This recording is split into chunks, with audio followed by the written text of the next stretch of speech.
Olá, querido aluno, querida aluna do 7º ano. Eu sou a professora Nadi e vou te acompanhar durante seus estudos de língua portuguesa. Seja muito bem-vindo ao nosso canal TV Araxá Educa e vamos para mais uma videoaula. Hoje a proposta é falar um pouquinho sobre o gênero contos. Você já estudou? Você se lembra? Que tal a gente revisar um pouquinho? Bom, os contos, eles são narrativas bem breves, mais concisas, geralmente apresentam um só conflito, tem um espaço limitado a um só ambiente, uma unidade de tempo e com poucos personagens. Esses personagens, esses autores, podem ser autores personagens, ou seja, aquele que participa e narra a história. Ele também pode ser um narrador observador, então ele narra tudo em terceira pessoa, ele não participa diretamente da história. E ainda ele pode ser um narrador onisciente, que apesar de não participar da história, narra com muitos detalhes, coloca sentimentos, conhece muito bem esses personagens e toda a história. Bom, vamos lá.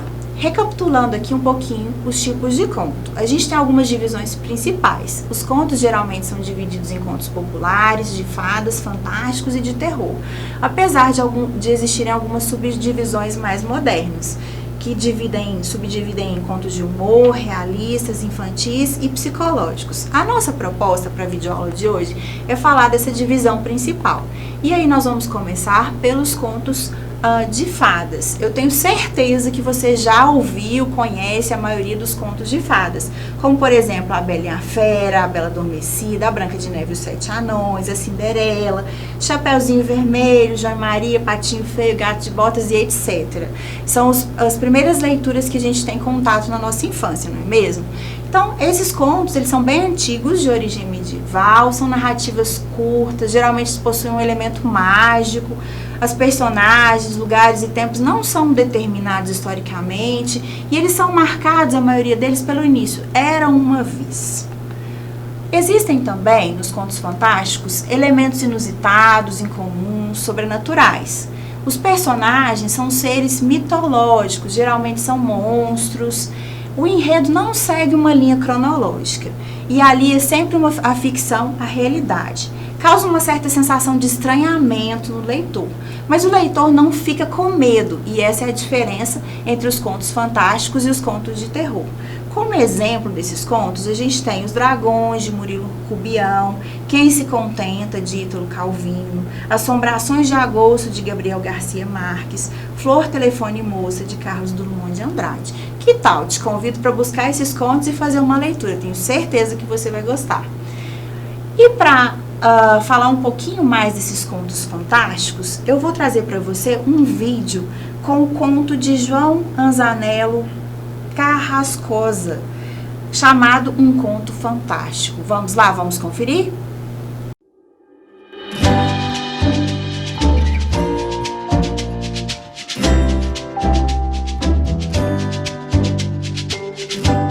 Um Encontro Fantástico, de João Anzanello Carrascosa. Todos os anos, eles se reuniam na floresta, à beira de um rio, para ver a quantas andava a sua fama. Eram criaturas fantásticas, e cada uma vinha de um canto do Brasil. O Saci Pererê chegou primeiro. Moleque pretinho de uma perna só, barrete vermelho na cabeça, veio manquitolando, sentou-se numa pedra e acendeu seu cachimbo. Logo apontou no céu a serpente emplumada e aterrissou aos seus pés. Do meio das folhagens saltou o lobisomem, a cara toda peluda, os dentes afiados, enormes.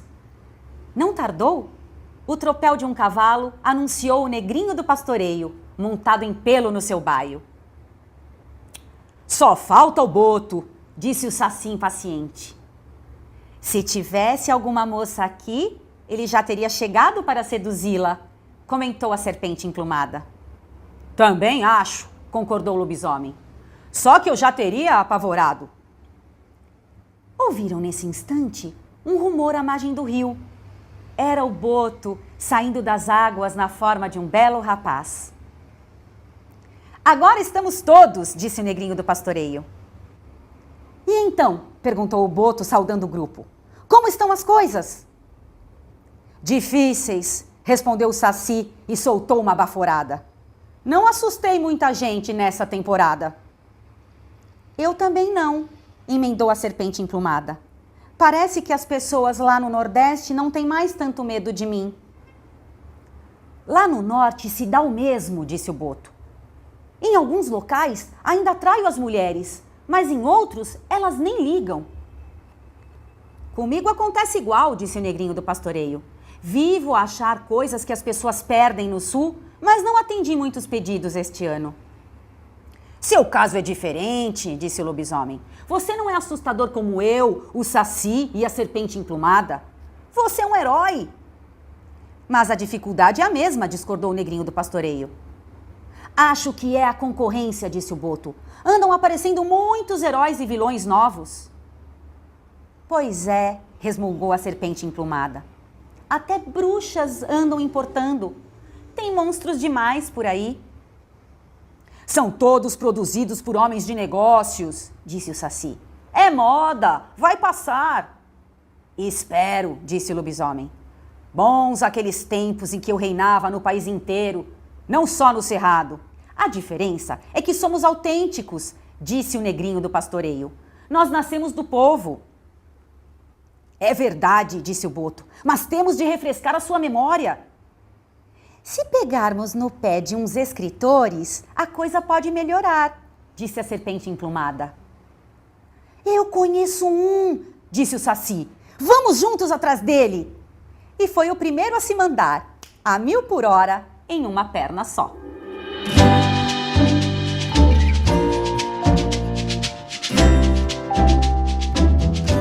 Bacana, tenho certeza que você gostou dessa narração, não é mesmo?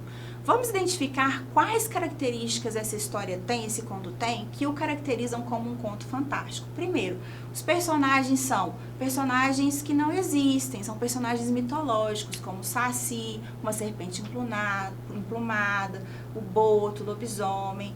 Ele narra um encontro de amigos. Não especifica muito bem o tempo, mas a gente tem um ambiente único. Ele alia a ficção à realidade. Os personagens são todos animais, mas eles têm comportamentos humanos. Eles conversam, eles discutem entre eles. E isso causa uma certa sensação de estranhamento, não é mesmo? Aliás, eles discutem que eles não são mais tão assustadores quanto eles eram antes e que eles deveriam fazer alguma coisa para mudar isso. Mas não chega a causar medo no leitor, né? A gente tem essa sensação de estranhamento, mas acha até um pouco divertido, de fato, essa história. Muito bom, vamos lá. Já os contos de terror, eles são um subgênero um pouco mais moderno. Incluem elementos sobrenaturais, personagens lendários como vampiros, lobisomens, mortos-vivos, etc. Mas aí eles já causam um certo medo no leitor. Vou te convidar para também ler algum desses contos. Por exemplo, A Causa Secreta, de Machado de Assis, Demônios, de Heloísio de Azevedo e Os Olhos que Comiam, de Humberto de Campos. São contos também muito bacanas aí, que se encaixam dentre os contos de terror. E nós temos também os contos populares, que são mais relacionados com a narrativa oral, e são contos que são passados de geração para geração, eles têm muita relação com a cultura do povo, geralmente são contos que têm uma autoria desconhecida e usam uma linguagem mais informal, como o Saci, Dois Cegos Briguentos, O Sapo e a Raposa. E para conferir, eu te convido a assistir um videozinho que vai falar do conto do sapo e da onça. Vamos lá! Hoje a gente vai falar sobre contos. Tem muitas formas de contar histórias, através da escrita, de produções audiovisuais ou até através da oralidade. Antes de existir a escrita, as histórias já eram passadas de geração em geração através da oralidade. Fáceis de lembrar e de contar para os amigos, para a família, os contos permaneceram até hoje como histórias curtas, e alguns deles podem ser muito antigos, porque chegaram até nós através da nossa cultura oral. Então, normalmente, ele só vai possuir um conflito a ser resolvido. Essa resolução pode ser de uma forma boa ou não. Além disso, os contos também, normalmente, possuem poucos personagens, um espaço ou um cenário limitado e um recorte de tempo reduzido. É sempre legal perceber quem são os personagens, onde essa história está se passando. Às vezes é só uma sala, um quarto, um jardim, mas o lugar que esses personagens estão interagindo. E também qual é o conflito da história. Às vezes pode ser um conflito bem complexo ou então só um pensamento de um personagem que precisa de uma conclusão. Identificar tudo isso ajuda a gente a entender melhor a história. Existem também diferentes tipos de contos. Você já deve ter ouvido falar no conto de fada. Também existem os contos maravilhosos, também chamados de fantásticos. Tem os contos de terror e os contos populares. Os contos de fadas são marcados pela existência da mágica na história. Os personagens podem ser fadas, gnomos, rainhas, reis, bruxas. São as famosas histórias que começam com Era uma vez. Isso também quer dizer que a época ela é indeterminada, mas, normalmente, elas acontecem no passado medieval. Alguns exemplos de contos de fadas são Cinderela e O Príncipe Sapo. Já os contos de terror envolvem o sobrenatural, que não é a mesma coisa que magia. Nos contos de fada, a magia é conhecida pelos personagens. Ninguém acha aquilo esquisito. Já nos contos de terror, o que é além do natural assusta as pessoas. Essas histórias podem ter, por exemplo, lobisomens, vampiros, fantasmas. E os personagens se assustam com essas coisas fora do normal. Esse tipo de conto pode até dar medo em quem está lendo. E também, às vezes, não vai ter um final feliz. Alguns exemplos de contos de terror são A Máscara da Morte Rubra, de Edgar Allan Poe, e A Morta, de Guy Maupassant. O conto fantástico ou maravilhoso envolve o absurdo das coisas. As personagens podem até ser do nosso mundo vivendo a vida comum que conhecemos, mas em algum momento coisas impossíveis na nossa realidade começam a acontecer, mais ou menos como se fosse um sonho. Mas, diferente dos contos de terror, os contos fantásticos ou maravilhosos não costumam dar medo. Alguns contos fantásticos que você pode procurar são O Espelho, de Machado de Assis, e também Homem de Areia, de Ernest Theodor Amadeus Hoffmann, contos populares. Esses contos são os que mais estão relacionados com a nossa narrativa oral. Passaram de geração em geração e podem ter muito a ver com a cultura de um povo. Esses contos também muitas vezes não têm um autor definido, porque foram tão popularizados que ninguém mais sabe quem contou essa história pela primeira vez. Normalmente, eles vêm numa linguagem mais informal e pode incluir elementos dos outros tipos de contos também. Alguns contos populares, o Saci e Dois Cegos Briguentos. Agora vamos ver o exemplo de um conto popular, O Sapo e a Onça. Tudo começou quando, certo dia, a onça encontrou o sapo num charco, também chamado no Brasil de igapó. A onça estava furiosa desde que lhe haviam roubado o fogo e não queria conversa com ninguém, muito menos com Rele Sapo. "Bom dia, dona onça", disse o sapo.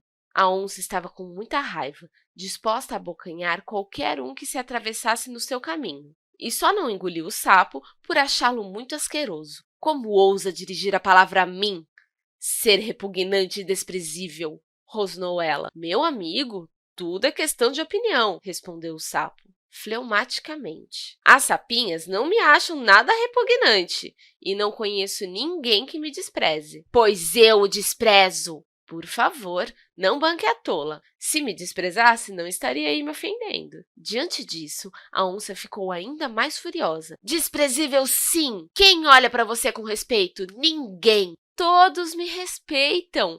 Meu grito, por exemplo, é o que infunde mais terror em toda a floresta." Pela primeira vez, desde que lhe haviam surrupiado o fogo, a onça arreganhou os dentes sem ser de raiva e despejou uma gargalhada. "Ria e o mundo rirá contigo", disse o sapo superiormente. "Quer dizer que o seu rugido é o mais apavorante da floresta?", disse a onça após recuperar o fôlego. "Pois essa eu pago para ver." Então, a onça trepou numa pedra e lançou aos ares o seu urro mais tétrico e desafiador. Instantaneamente, uma algazarra de coisas fugindo por terra, céu e água agitou a floresta. Foi tamanha balbúrdia que, durante cerca de 5 minutos, só se escutou o eco horrendo da fera e das criaturas se atropelando na fuga. Somente quando o último eco de seu grito se desfez no ar, a onça desceu lentamente do seu pedestal de glória. Sua cabeça estava erguida, e um brilho insuportável de soberba fazia com que suas pupilas amarelas cuspissem faíscas de regozijo. Então, foi a vez do sapo demonstrar o poder da sua voz. Depois que a onça abandonara o seu posto, o sapo galgou num pulo a pedra, encarapitando-se no topo. "Muito bem, Agora o urro do sapo, anunciou ele como um mestre balofo de cerimônias. O ruído do riso da onça obrigou o sapo a aguardar alguns instantes. Somente quando tudo fez silêncio outra vez, foi que o sapo encheu bem o papo até torná-lo translúcido e arremessou finalmente o seu coachar rouco de sapo. Então, aconteceu uma espécie de reverberação total, como se alguém tivesse espalhado pela selva inteira milhares de caixas de som amplificadas ao máximo. As árvores tremeram desde as raízes até as folhas, enquanto o solo chacoalhava. Incapaz de suportar a zoeira terrificante, a onça levou as 2 patas às orelhas, tentando suportar dignamente aquele coachar colossal. Mas, quando viu que não podia mais suportar, atirou tudo para cima e tratou de dar no pé. « Ei, espere! » gritou o sapo do alto da pedra. « Quer apostar como sou também mais veloz? » Mas a onça já não escutava mais nada, desaparecida que estava nas brenhas da mata. Só então, o sapo lançou um segundo coachar,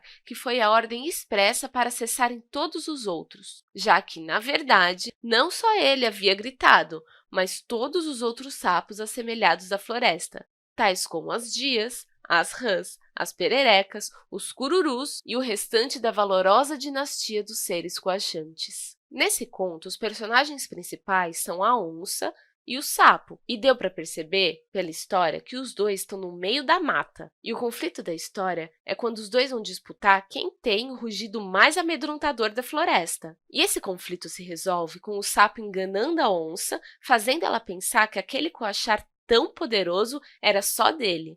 Para resumir, os contos são histórias muito curtas e surgiram da prática oral de se contar histórias. Dessa prática nasceram os contos populares e também outros subgêneros de contos, por exemplo, os de terror, os contos de fadas, os contos maravilhosos e vários outros tipos. Para entender melhor o conto e qualquer outra história que você leia, é legal perceber sobre quem você está lendo, onde essa história está se passando e também qual é o conflito a ser resolvido. Sua vez. Qual tipo de conto você ficou com mais vontade de ler? Que tal você buscar um conto desse subgênero, ler e contar para os seus amigos sobre ele? Ou ainda, ler alguns contos e indicar o seu preferido para alguém que você gosta. Quem sabe, depois de um tempo, você não pode escrever o seu próprio conto. Bons estudos e até mais!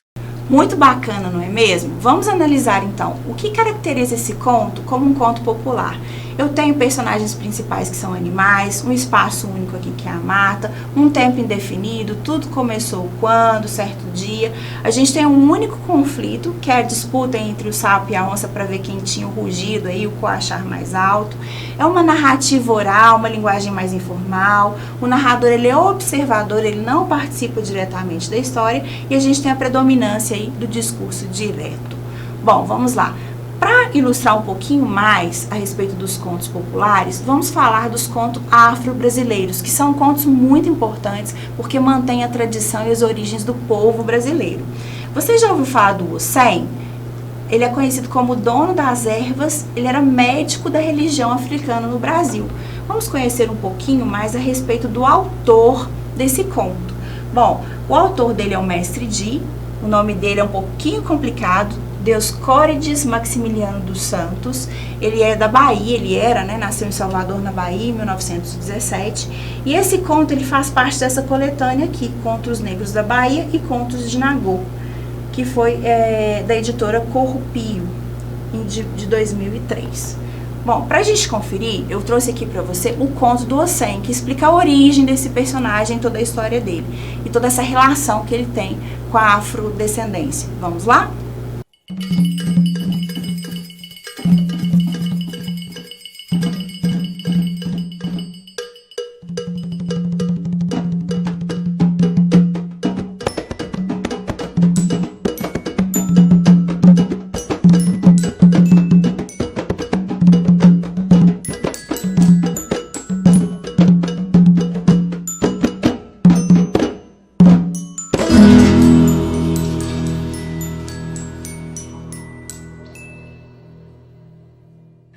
Hossein era um dos escravos de Orumilá. Um dia, ele foi à floresta e lá conheceu Aruni, um gnomo de uma perna só que sabia tudo sobre as plantas. Os dois tornaram-se amigos E Aroni ensinou a Ossan todo o segredo das ervas. Um dia, Orunmila queria fazer uma grande plantação e ordenou a Ossan que desmatasse suas terras. Diante de uma planta que curava dores, Ossan exclamava: Esta não pode ser cortada. É a erva que cura as dores. Diante de uma planta que curava hemorragias, dizia: Esta estanca o sangue. Não deve ser cortada. Em frente de uma planta que curava a febre, dizia: Esta também não, porque refresca o corpo. E assim por diante. Orunmila, que era muito procurado por doentes, interessou-se então pelo poder curativo das plantas e pediu que Ossan ficasse junto dele e o ajudasse a curar os doentes com o uso das ervas miraculosas. Assim, Ossan ficou conhecido como o grande médico que é.